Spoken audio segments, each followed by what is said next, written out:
प्रिय साथियों नमस्कार। सीए टीचर एकेडमी में आपका स्वागत है। फ्रेंड्स, आज हम लोग जीके के अति महत्वपूर्ण प्रश्नों के बारे में पढ़ेंगे जो बार बार एग्जाम में आने वाले प्रश्न हैं। तो फ्रेंड्स, पहला प्रश्न को देखते हैं कि काकोरी कांड कब हुआ। तो पहला विकल्प दिया है 8 अगस्त 1924 को। दूसरा विकल्प है 9 अगस्त 1925 को। तीसरा विकल्प है 10 मई 1926 को। और चौथा विकल्प है 10 अगस्त 1925 को। तो फ्रेंड्स, काकोरी कांड जो हुआ था 9 अगस्त 1925 को काकोरी कांड हुआ था। तो फ्रेंड्स, बी विकल्प सही हो जाएगा। अगला प्रश्न को देखते हैं कि काकोरी कांड में किसे फांसी दी गई। तो फ्रेंड्स,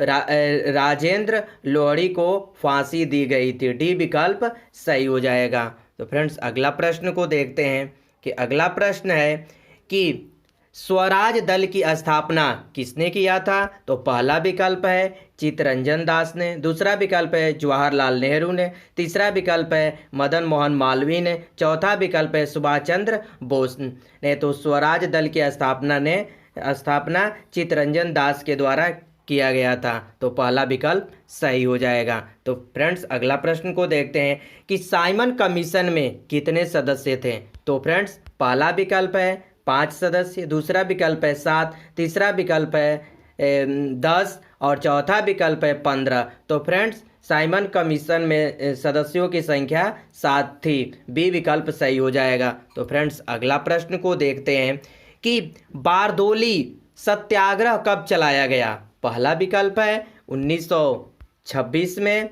दूसरा विकल्प है 1927 में। तीसरा विकल्प है 1928 में और चौथा विकल्प है 1930 में। तो फ्रेंड्स, 1928 में बारदोली सत्याग्रह यानी सी विकल्प सही हो जाएगा। तो फ्रेंड्स, तो अगला प्रश्न को देखते हैं कि बारदोली किसान सत्याग्रह का नेतृत्व किसने किया था। तो फ्रेंड्स, पहला विकल्प है महात्मा गांधी ने। दूसरा विकल्प है वल्लभ भाई पटेल ने। तीसरा विकल्प है जवाहरलाल नेहरू ने और चौथा विकल्प है सुभाष चंद्र बोस ने। तो बारदोली सत्याग्रह का नेतृत्व सरदार वल्लभ भाई पटेल के द्वारा किया गया था, यानी बी विकल्प सही हो जाएगा। तो फ्रेंड्स, अगला प्रश्न को देखते हैं कि नेहरू समिति के सदस्य कौन नहीं थे।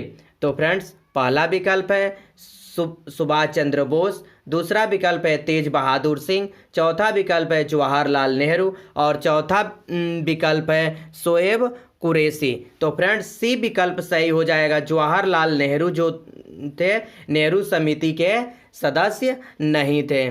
बाकी सुभाष चंद्र बोस, शोएब कुरैशी और तेज बहादुर सिंह जो वो नेहरू समिति के सदस्य थे। तो फ्रेंड्स, अगला प्रश्न को देखते हैं कि नेहरू रिपोर्ट कब प्रकाशित हुई। तो फ्रेंड्स, पहला विकल्प है अगस्त 1928 को। दूसरा विकल्प है दिसंबर 1928 को। तीसरा विकल्प है जुलाई 1929 को। चौथा विकल्प है दिसंबर 1929 को। तो फ्रेंड्स, यह अगस्त 1928 को नेहरू रिपोर्ट प्रकाशित हुआ, यानी बी विकल्प सही हो जाएगा। तो फ्रेंड्स, अगला प्रश्न को देखते हैं कि कांग्रेस का लाहौर अधिवेशन का अध्यक्ष कौन थे। तो फ्रेंड्स, पहला विकल्प है जवाहरलाल नेहरू। दूसरा विकल्प है वल्लभ भाई पटेल। तीसरा विकल्प है अबुल कलाम आज़ाद।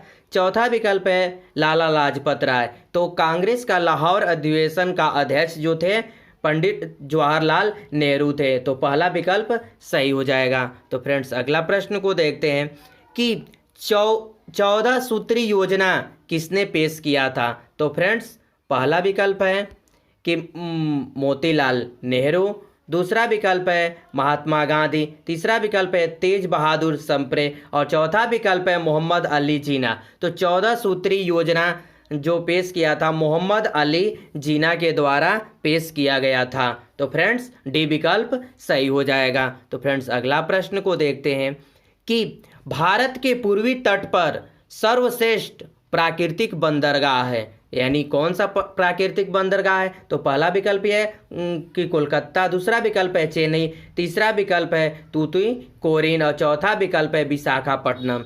तो विशाखापट्टनम इसमें डी विकल्प सही हो जाएगा। फ्रेंड्स, तो विशाखापट्टनम जो है आंध्र प्रदेश में है। और विशाखापट्टनम देश का सबसे सर्वश्रेष्ठ प्राकृतिक बंदरगाह है, जो यह देश का सबसे गहरा बंदरगाह भी है। यानी पूछा जाता है कि भारत देश का सबसे गहरा बंदरगाह कौन सा है, तो विशाखापट्टनम है। और विशाखापट्टनम देश का सर्वश्रेष्ठ प्राकृतिक बंदरगाह है। तो फ्रेंड्स अगला प्रश्न को देखते हैं कि भारत के किस भाग में बैरन ज्वालामुखी द्वीप स्थित है। तो फ्रेंड्स पहला विकल्प है अंडमान द्वीप समूह, निकोबार द्वीप समूह, लक्षद्वीप और इनमें से कोई नहीं। तो फ्रेंड्स भारत के बैरन द्वीप ज्वालामुखी द्वीप जो स्थित है, पहला विकल्प सही हो जाएगा। अंडमान द्वीप समूह में जो है बैरन द्वीप स्थित है। फ्रेंड्स बैरन द्वीप भारत का एकमात्र सक्रिय ज्वालामुखी है। यानी बैरन द्वीप जो है भारत का एक सक्रिय ज्वालामुखी है। तो फ्रेंड्स अगला प्रश्न को देखते हैं कि शुद्ध जल का पीएच मान कितना होता है। पहला विकल्प दिया है 6, दूसरा विकल्प दिया है 7, तीसरा विकल्प दिया है 8 और चौथा विकल्प दिया है 9। तो शुद्ध जल का पीएच मान जो होता है 7 होता है। बी विकल्प सही हो जाएगा। और पीएच का फुल फॉर्म होता है पोटेशियल हाइड्रोजन होता है। इसी प्रकार जो इम्पोर्टेंट जो एग्जाम में आने वाले पीएच माने, जैसे पूछा जाता है कि नमक का पीएच मान, तो नमक का पीएच मान 7 होता है। दूध का पीएच मान 6.4, जल का पीएच मान 7 है और शराब का पीएच मान 2.8 और टमाटर का पीएच मान जो होता है 4.5 होता है। और 7 से अधिक पीएच होता है तो जो क्या होता है क्षारीय हो जाता है, और 7 से कम होता है जो अम्लीय पीएच मान होता है, और 7 होता है तो उदासीन होता है। तो फ्रेंड्स अगला प्रश्न को देखते हैं कि वह काल्पनिक रेखा जो पृथ्वी के 2 भागों में बांटती है उसे हम क्या कहते हैं। तो पहला विकल्प दिया है भूमध्य रेखा, दूसरा विकल्प दिया है कर्क रेखा, तीसरा विकल्प दिया है मकर रेखा और चौथा विकल्प दिया है इनमें से कोई नहीं। तो वह काल्पनिक रेखा जो पृथ्वी के 2 बराबर भागों में बांटती है तो वह भूमध्य रेखा होता है। यानी ये विकल्प सही हो जाता है। जैसे ये ऊपर जो होता है अक्षांश रेखा होती है, नीचे होता है बीच में भूमध्य रेखा होता है, नीचे देशांतर रेखा होती है तो फ्रेंड्स अगला प्रश्न को देखते हैं कि निम्नलिखित में से कौन सा अभयारण्य जंगली हाथियों के लिए प्रसिद्ध है। तो पहला विकल्प दिया है मानस, दूसरा विकल्प है पेरियार, तीसरा विकल्प है चंद्रप्रभा और चौथा है बांदीपुर।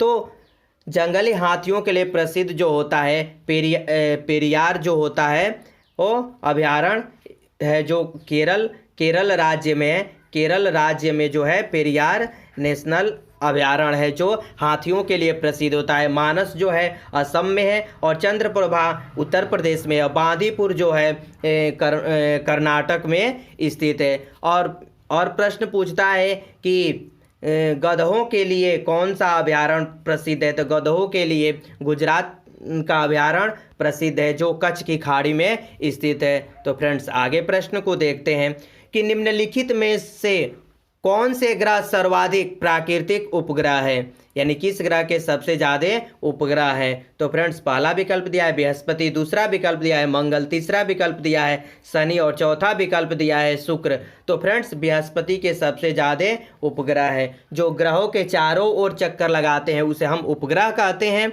और जो सूर्य के चारों ओर चक्कर लगाते हैं उसे हम ग्रह कहते हैं। तो फ्रेंड्स आगे प्रश्न को देखते हैं कि एंग्लो इंडियन का आरक्षण किस संविधान संशोधन के अंतर्गत खत्म किया गया था।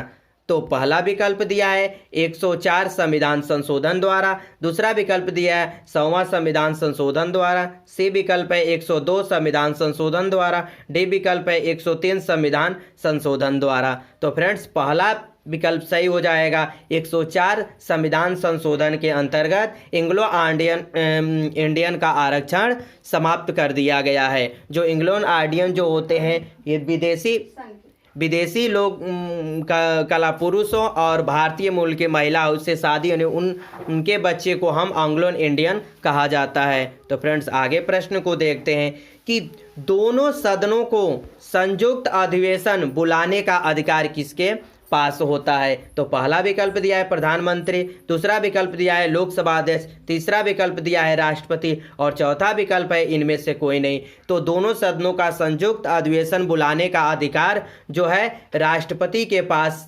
निहित होता है। तो यानी सी विकल्प सही हो जाएगा। तो फ्रेंड्स आगे प्रश्न को देखते हैं कि युवाओं का सदन कौन सा होता है? पहला विकल्प दिया है लोकसभा, दूसरा दिया है राज्यसभा, तीसरा विकल्प दिया है लोकसभा और राज्यसभा, चौथा विकल्प दिया है इनमें से कोई नहीं। तो युवाओं का सदन जो होता है लोकसभा होता है। लोकसभा को हम निम्न सदन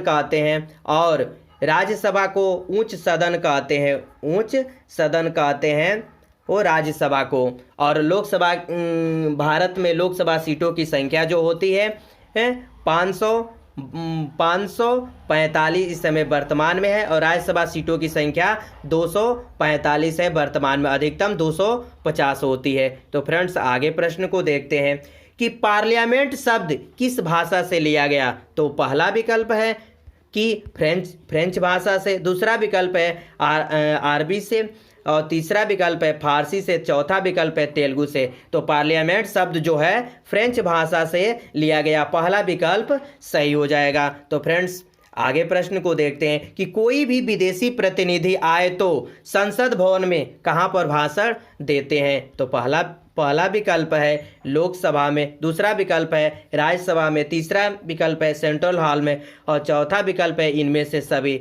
तो फ्रेंड्स जो विदेशी व्यक्ति जो आते हैं और तो सेंट्रल हॉल में अपना भाषण देते हैं। तो ऐसे संसद भवन है, इसमें जो होता है एक तरफ लाइब्रेरी होती है और एक तरफ लोकसभा होता है और एक तरफ राज्यसभा और बीच में जो सेंट्रल हॉल होता है उसी में विदेशी व्यक्ति जो आते हैं अपना स्पीच देते हैं। तो फ्रेंड्स आगे प्रश्न को देखते हैं कि आज़ाद हिंद फौज का गठन कहाँ किया गया था? तो पहला विकल्प है जापान में, दूसरा विकल्प है सिंगापुर में, तीसरा विकल्प है बर्मा में, चौथा विकल्प है दिल्ली में। तो फ्रेंड्स आज़ाद हिंद फौज का गठन जो किया गया था सिंगापुर में किया गया था और तो बी विकल्प सही हो जाएगा। तो आगे प्रश्न को देखते हैं कि देवी पाटन मेला किस जिले में स्थित है? तो फ्रेंड्स पहला विकल्प है अंबेडकर नगर, दूसरा विकल्प है बलरामपुर, तीसरा विकल्प है सीतापुर और चौथा विकल्प है कौशाम्बी। तो फ्रेंड्स देवी पाटन मेला जो है बलरामपुर में स्थित है, यानी बी विकल्प सही हो जाएगा। तो आगे प्रश्न को देखते हैं कि रेलवे पुलिस किस सूची का विषय है? पहला विकल्प दिया है संघ सूची, दूसरा विकल्प है राज्य सूची और तीसरा है समवर्ती सूची। तो और चौथा विकल्प है इनमें से कोई नहीं। तो फ्रेंड्स रेलवे पुलिस जो है राज्य सूची के अंतर्गत क्या विषय है और समवर्ती सूची में हमारा शिक्षा का अधिकार अधिनियम समवर्ती सूची में है। तो फ्रेंड्स आगे प्रश्न को देखते हैं कि भारतीय संविधान के किस अनुच्छेद में जीवन के अधिकार को मान्यता दी गई है? तो अनुच्छेद 20 में, अनुच्छेद 21 में, अनुच्छेद 22 में, अनुच्छेद 23 में। तो फ्रेंड्स भारतीय संविधान को जीवन का अधिकार जो दिया है अनुच्छेद 21 में दिया गया है, तो यानी बी विकल्प सही हो जाएगा। तो फ्रेंड्स आगे प्रश्न को देखते हैं कि सुरक्षा परिषद में अस्थायी सदस्यों की संख्या कितनी है? तो फ्रेंड्स अस्थायी सदस्यों की संख्या जो पहला विकल्प है 10 सदस्य, दूसरा विकल्प है 5 सदस्य, तीसरा विकल्प है 15 सदस्य और चौथा विकल्प है 7 सदस्य। तो सुरक्षा परिषद में अस्थायी सदस्यों की संख्या जो होती है 10 सदस्यों की संख्या होती है, यानी पहला विकल्प सही हो जाएगा। और 5 सदस्य जो होंगे अस्थायी होते हैं, 5 सदस्य अस्थायी होते हैं और 10 सदस्य जो होते हैं अस्थायी होते हैं, यानी कुल सदस्य जो होते हैं सुरक्षा परिषद में 15 सदस्य होते हैं पूरे। तो फ्रेंड्स ये थे अति महत्वपूर्ण प्रश्न जो बार बार एग्जाम में आने वाले होते हैं जो प्रश्न ये। तो ये वीडियो अच्छा लगे तो इसे शेयर करें, सब्सक्राइब करें। जय हिंद, वंदे मातरम, धन्यवाद।